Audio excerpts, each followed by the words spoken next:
Yeah, I agree. So when you talk about an exchange, you're talking about a minimal amount of stuff that is escaped from a giant source, and then it's now in sort of you have the carbon balance, which is in tune with the atmosphere, but that's the total amount of carbon that is exchanged, while it dwarfs the amount of carbon we put up, is absolutely minimal compared to the source of carbon, which is underneath the ocean or underneath the landmass. Sure. So you have to look at the whole picture. Yep. What we're talking about is just a minute fringe on the surface of this thing. Yep. You got it. I describe it as a whitehead on a pimple on an elephant. You know, I mean, it's that minuscule. But I would somehow put that into your arguments. All right. To show the total, if you want to work on a carbon balance, you ought to show where the carbon comes from and what potentially is down there. Yeah. I mean, what we put up is just a minute amount of what's there. Now, I think there's another calculation which I think probably is right, that he talks about how many days of light that it takes to create a gallon of gasoline, and the amount of sunlight that falls on the earth to create plants, which in turn die, and the plants are the source of the carbon. And it takes billions of years of light to produce the carbon that's on the earth, and we're using that up. Now that's a different argument. Yeah, exactly. That's a completely different argument. Yep. And I agree that we should not be unduly, we should modify the amount of energy that we expend, particularly in any resource. You know, you don't want to... Yeah, no one would ever support being wasteful. I mean, no one would support bad policies. But they want to confuse get them them off the kick that this is a dire thing, and that the CO2 that we put out now is going to lead to the death of the planet. I mean, yeah, they're confusing arguments, and they're using this bad science to promote that agenda, and that to me is the big problem. Well, let me send you a couple of calculations, and we'll go from there. All right. Tell Paula, though, I would like to get that the BBC. How can I get it? I've seen it. You know, I can get it on a computer, but I can't get anybody here to burn one of those things for me. John, I can try to do that for you. If it's on Google Videos, you can download it. Yeah, I need to have that downloaded. I want to give a talk on this and try to put together. It's going to take me a while to refine what I'm saying. Okay. Well, I will work on that and see what I can do. Meantime, I'll send you some calculations. It would be more effective if you got that book, because that book is well written, but it's a fanciful tale. Yeah. All right, well, I will get it. It sounds like it has some data in it that I would like to refer to anyways, especially if I can somehow get CO2 being... Well, if you could refer to that one episode and show how ridiculous it is, that might add to your argument. Okay. Will do. Okay, and I'll send you the numbers. All right. All right, thanks, John. Say hello to Paula for me. All right, thanks, Paul. Take it easy. Okay. Right. That's a voice of reason I really enjoy speaking with. That's some verification. I feel vindicated. I'm back on the capitalist bandwagon now. I was so close to being converted. To be adventurous. Yeah, I was getting ready to put down my hamburgers. So cute with the communist. All right, we're back for the battle. All right, if you want to, if you have time, I'm gonna probably have to get out of here in a little bit. 26 minutes? I can probably get through in 26 minutes. It'll be a quick one. Whew. Okay, where are we now? All right, let me get I'll just start from the beginning of the slideshow. And now, can you see that mouse move around? Yes, I can. All right, good. Okay, let's get started. All right, what we're going to be covering today is we're just going to go through and put a narration to the presentation that I gave the other night.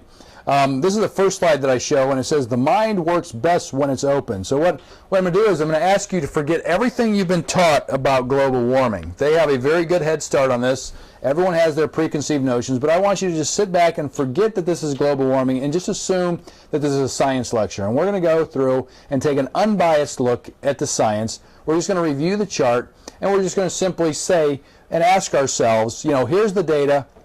Does the data support the conclusion that's been reached? Or, is the conclusion supported by the data that is provided? Okay.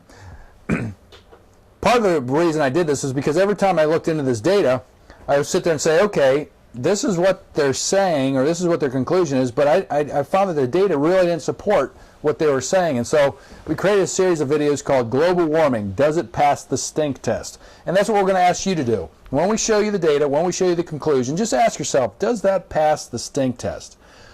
This is a quote, one of my favorite quotes. It comes from Dr. Fred Singer, president of the Science and Environmental Policy Project. And he had Al Gore come and speak to his group. And his group, Al Gore comes there, gives his presentation. He comes up to Dr. Singer afterwards and says, hey, Dr. Singer, what did you think about my presentation? And Dr. Singer looked at him and said, you know what? Your presentation is very persuasive to anyone that doesn't know the science. And I think that's what you're going to find. You're going to find if you don't understand, or, if you don't dig into the science here, it's very easy to be convinced by people who support global warming. But once you start looking behind the curtain, you'll start to find that there's a lot of holes in this theory, and it's not as easy or it's not as clearly defined, or the consensus isn't as solid as it is, as they claim that it is. Here is a presentation from the Union of Concerned Scientists explaining what the global warming theory is. The whole theory is the sun radiates down to the earth, warms the earth, and then the infrared radiation is radiated back into the atmosphere. The problem is in the atmosphere we have what are called greenhouse gases. Those greenhouse gases absorb the infrared radiation and they trap the heat, leading to a warming of the earth. Essentially, you can think of carbon or water vapor or all the greenhouse gases as insulation for the earth, and they essentially help maintain some of the heat. The problem is CO2 is a trace gas. There's just simply not very much of it. As you can see, nitrogen makes up 78% of the atmosphere, oxygen makes up 21%, and there's only 20% other, or 1% other. So as you can see, when you look at actually what CO2 is 380 parts per million. The fraction is 0.00038, or 0.038%. That's an extremely small amount. Natural gas in the atmosphere is 361 parts per million. Man produces 19 of those parts per million. Okay? So when you look at things in the big picture, man produces approximately 180 parts per 10 million. Very, very small. And yet you're told to believe that a fraction like 0.0019% can lead to the catastrophic effects of global warming. A better way to demonstrate this is the chart that I have down here at the bottom right. And as you can see, where the pointer is, that is natural CO2. That is natural CO2, that little tiny sliver. Down here is man-made sliver. Believe it or not, that is 1/20th the width of that little sliver. But as you can see, there's very little CO2 in the atmosphere to do any heat trapping at all. And in reality, CO2 is a relatively weak greenhouse gas to begin with. It has a global warming potential of just 1. Here is basically the science behind it. Now, as I said, global warming is based upon the absorption of infrared radiation. Down here, on this axis, you see wavelength. Here you have total absorption of that wavelength in the atmosphere. So as we go across here, you can see the total absorption of the infrared spectrum, which is the heat light. Okay? That is what global warming is. It's this absorption in the atmosphere of infrared radiation. If you go up one, you see a chart that looks very much like this down here below.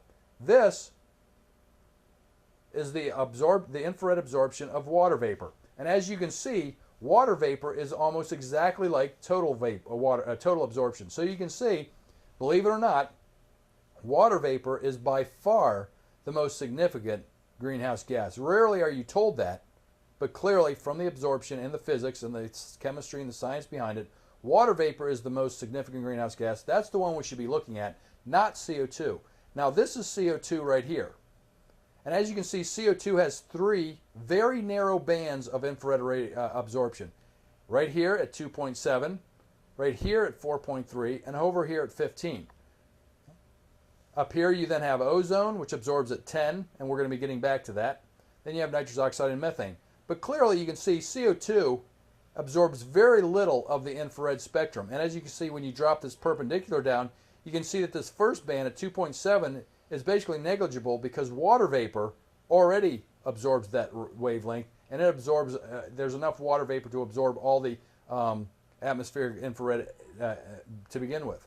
So to add some color to this, what you see is this blue area is an area that is absorbed by CO2 but is also absorbed by water vapor. So essentially you could have 0 CO2 and that wouldn't change the absorptivity in the atmosphere of infrared at that wavelength. The only parts that are different is this little area right here, which is unique to CO2. It's that little blip on the infrared absorption. That is all the absorption that is unique to CO2, except for this little bit over here. So you can see this right here, this little sliver of wavelength of infrared radiation at 4.3 is what all of man-made global warming is about. Okay? The way I describe this is an elephant, this is a pimple, and remember, man produces 5% of this little pimple, so we're that little whitehead on that pimple. Over here, there's a little bit of radiation that is unique to carbon dioxide also, and we'll take a look at that also. Here it is, and once again, it's a little pimple. Okay, we produce this very little bit up here, okay, and this over here is water vapor. So as you can see, CO2 absorbs at the most part around 4.3 and a fraction of what's out here at 15 microns. That's the whole theory behind global warming. The important thing though is, remember, when you take a look at this, wouldn't you think this is the greenhouse gas we should be worried about and not CO2? CO2, once again, it's this little bit here, whereas water vapor, you change water vapor and you're increasing a greenhouse gas that absorbs an incredible amount of infrared radiation, not just a small little sliver. Okay? My argument is going to be, we're going to pay a harder look at this water vapor, and we're going to take a critical look at carbon dioxide. Here's what happens when you take CO2 and water vapor, overlap them, and you can see there's only a little area here that's unique, and there's a little area here that's unique to carbon. In reality, though, you look at what's the most significant variable, don't you think this other area is more important? All that blue? Okay, that blue is water vapor. That is what I think we should be focused on, not carbon dioxide. This is a piece from a research article that I was reading, and it claims that there's enough CO2 in the atmosphere as it is to absorb 100% of the infrared at 4.3 by 10 meters up in the atmosphere. And it claims that by increasing CO2 in the atmosphere, you would not increase temperature. You would simply decrease the level at which 100% of the infrared radiation is absorbed. You just simply trap it closer to the Earth. You're not trapping more of it. And that makes sense because you can only trap 100%. So if the existing CO2 already traps 100%, by adding more CO2, you can't absorb more than 100%. Simple algebra. The last one here is just a very basic concept to begin with. We're blaming global warming, this catastrophic event, upon carbon dioxide. Carbon is the element of life. Organic chemistry is the study of carbon. If you ever watch Star Trek, what do they say? We're carbon-based life forms. So what it basically comes down to is either Mother Nature is wrong or the environmentalist in the global warming theory is wrong.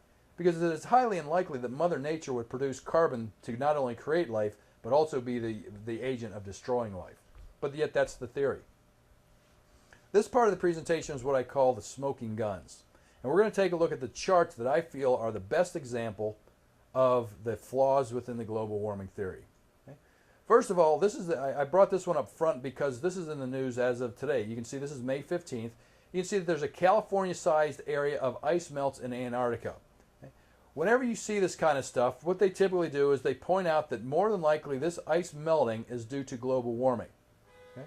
Article has shown little or no warming in the recent past, with the exception of the Arctic Peninsula. So what they're trying to do is they're showing that Antarctica is warming, and they imply or directly say, I believe Al Gore in his movie will tell you global warming, and I believe Lonnie Thompson will also tell you global warming is causing these glaciers to disappear.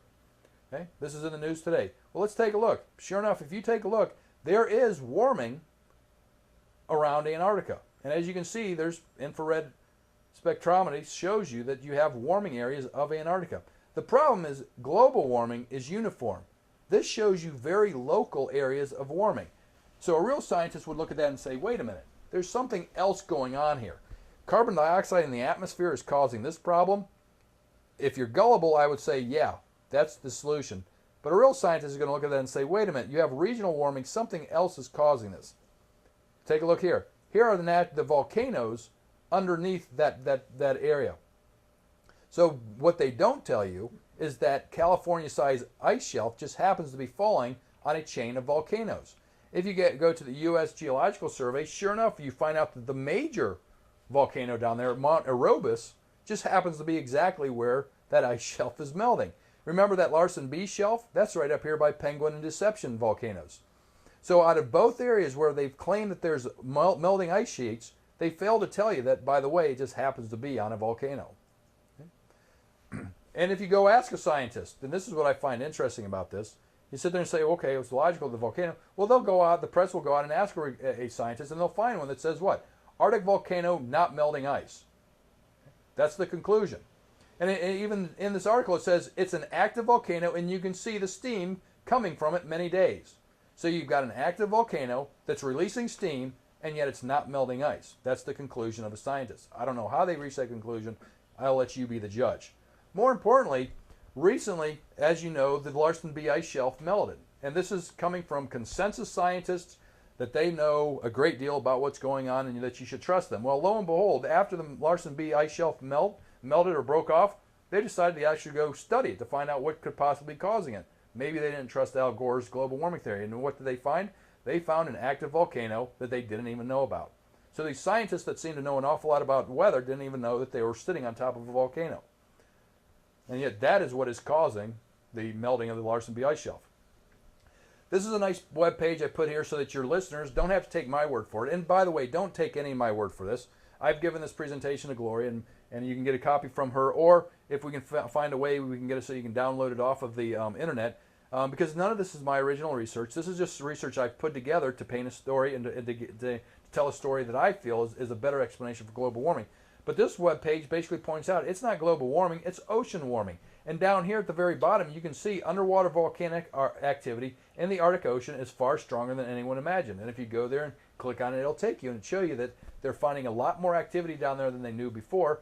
So if they're finding a lot more activity, don't you think that more than likely that's probably the cause of the melting of the ice shelves? Well, lo and behold, if you do your research and go take a look at some of these photos, I can't remember where I got this one, but you can find it on the internet just by simply searching Ross Ice Shelf volcano hot water. This will pop up. And what it is it's an actual photo of these climate scientists, and they're labeling the Ross Ice Shelf. And notice closely over here, they're aware of it. Melt fissure from hot water from volcanoes. So they're very aware that the volcano is melting the ice shelf. They have pictures of it. You can go find it yourself. This is the other thing that I find very interesting, because they always show these polar caps shrinking and they're saying that they're disappearing. Well, what you have here is a picture of Antarctica in the summertime and the wintertime. This outer band is how far Antarctica grows during the wintertime. Antarctica in the wintertime literally doubles in size. Then in the wintertime, it shrinks down to this area. So it's not surprising to see these giant icebergs breaking off and the poles melting, because it happens on an annual basis. Literally, once again, Antarctica doubles in size during the wintertime. The northern hemisphere is even more dramatic. As you can see here, this is the ice area of the North Pole. It ranges from 5 million kilometers up to 15 million kilometers during a year. That's a tripling of area in a year. So as you can see, it's not abnormal for the poles to simply shrink and expand. They do it on an annual basis. And you shouldn't be alarmed to see parts of it breaking off, because it happens every single year. The other thing that I find really interesting is they keep saying that there's global warming causing these ice breaks. Well, has anyone bothered to take a look at what the temperature is down in the South Pole? This is a temperature measurement of the South Pole. It never gets above minus 20 degrees. So how in the world do you have ice melting in highly sub-zero temperatures? That doesn't make sense. Okay? Something else must be causing this melting, not the climate down there. It's just simply too cold. North Pole, same story. Minus 40 up to 0. Okay? Well, here's the probably the one that gets most people upset, and it's the chart that was highlighted by Joe Barton in his testimony to Congress when he was questioning Al Gore. Joe Barton makes this comment that on this point, Mr. Vice President, you're not just off a little, you're totally wrong. Now, when you hear someone make a statement like that, you got to be thinking he's awfully bold or he's awfully wrong. But I wanted to take a look at what exactly is he talking about, and does he make a valid point? Well, this is his actual comment. In your movie, you display a timeline of temperature and compared to CO2 levels over a 600,000 year period as reconstructed from ice core samples. You indicate that this is a conclusive proof of the link between CO2 emissions and global warming. A closer examination of these facts reveals something entirely different. Well, this is what he's talking about. You know, it's one thing to simply say it in a congressional testimony. It's another thing to take a look at the data. Well, here's the data for CO2. Here's the data for temperature. And if you look real closely, I'm just going to blow up this area right here, this little wedge, and bring it over here. You can see that during periods of record high CO2, temperatures fell through the floor. Temperatures plummeted. Okay? So record high CO2s do not lead temperature. Temperature actually leads CO2. What that means is temperature increases first, and then CO2 increases. So they have a model that basically has their independent and dependent variable reversed. They have their cause and effect reversed. They're saying CO2 causes temperature, when in reality temperature causes CO2 to increase. Okay. Here is another chart to highlight another flaw. This is a chart of CO2 and temperature, and this, by the way, is demonstrated in Al Gore's movie, An Inconvenient Truth. The important thing with this is that if you take a look here at this horizontal line, you'll see that I have peaks labeled 1, 2, 3, 4, and 5. All those peaks are above the current temperature level, which is right here, okay? Showing that temperatures have been far higher in the past than they are today. More importantly, this is temperature, this is CO2. Al Gore shows you that CO2 is at record highs, and yet we're at record highs but not at record high temperatures. Back here we had far lower CO2 and yet far higher temperatures. So once again, their cause and effect isn't even supported by the very data that they show in their own movie. Here's just a highlight of the chart. It shows you that temperatures have been falling, not rising, during a period where CO2 has been going through, even according to Al Gore's data, record highs. The other problem is if you're going to have a good model, you better have good data and accurate data. Well, they don't have for temperature. This is Al Gore's movie, Inconvenient Truth, and as you can see, even in his own movie, he has two different charts for temperature. The IPCC is continually changing their data on the temperature. So how can you have an accurate model if you don't even have the accurate data that goes into it? Okay. Here's the other situation. This is the IPCC report from 1996 and from 2001. This bottom chart right here is what they were using in 1996, and it clearly shows a period called the medieval warming period and the Little Ice Age. And as you can see, our temperature is nowhere near an all-time high, and it's essentially just rebounding from an abnormally cold period. Wave it around a lot, yeah. Right here. This is the current level. It's just simply rebounding from this Little Ice Age, and we're way below the peak over here, which is the medieval warming period. Now this chart is accurate. The reason I would argue this chart is far more accurate is because it's accurate with our historical knowledge. We know that the Vikings inhabited Greenland during this period, and sure enough, it's warm back here. We know that Washington crossed a frozen Delaware during this period. This is the Little Ice Age. This is what the IPCC used in 2001. It shows no medieval warming period, and it shows no Little Ice Age. So this is the chart that they're using. This is the chart that they're telling you there's a scientific consensus on. Now, there may be a scientific consensus on temperature, but it's totally inconsistent with history. So depending on who you talk I don't know what kind of scientific consensus they're getting, but it doesn't seem to be that great. Let's see. For the next one, this is the chart they're currently using, the IPCC, and once again, it's totally different.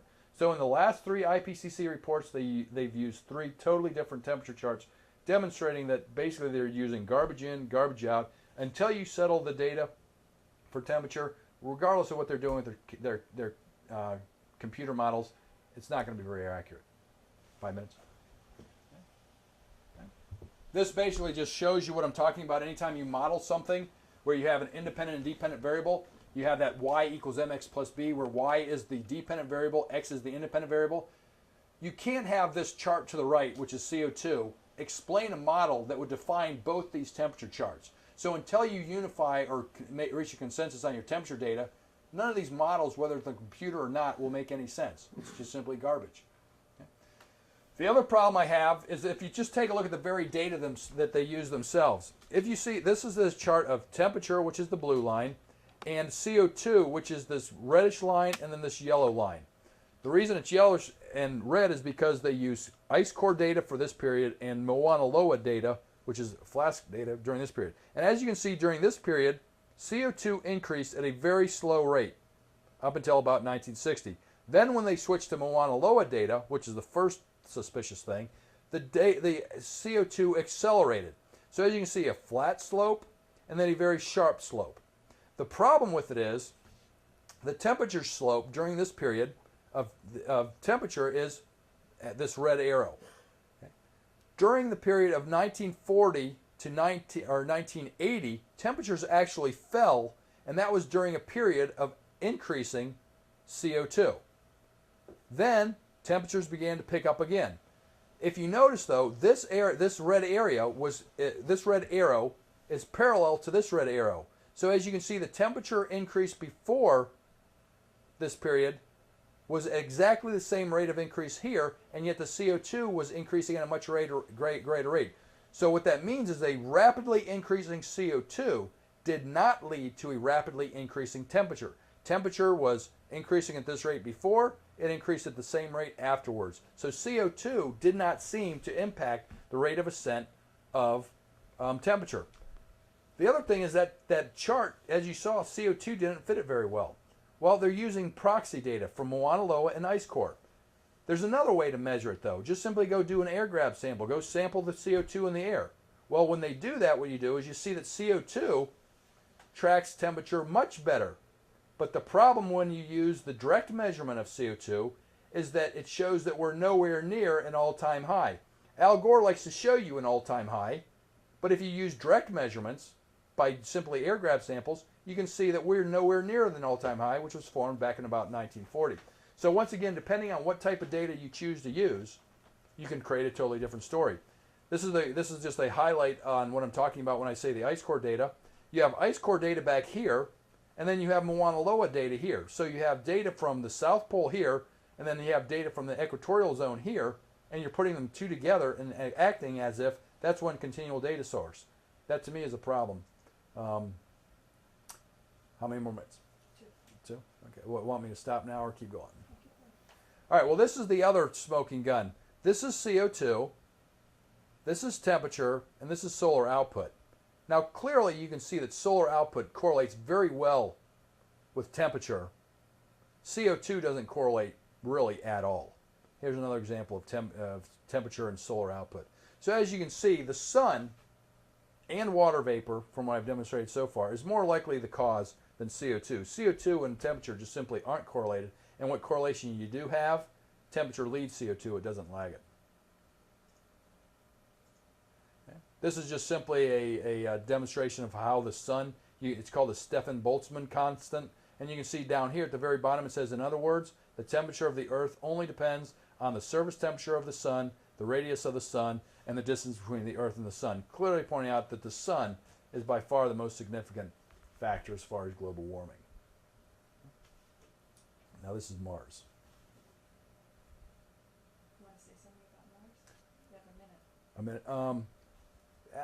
This will probably take a little bit more than a minute, Okay. but it's pretty. Thank you Well, thank you for joining us. and we hope to see you back for some more episodes. And I thank Paul for having us here. It's been very enjoyable coming to New York to give these presentations. Where can they find you? You can find this a lot of this information at www.theinternetskeptic.com, or come to Columbus and you'll see the live presentation. Or if I come back to New York and Paul is good enough to host another event, be sure you come see it. You'll find it interesting.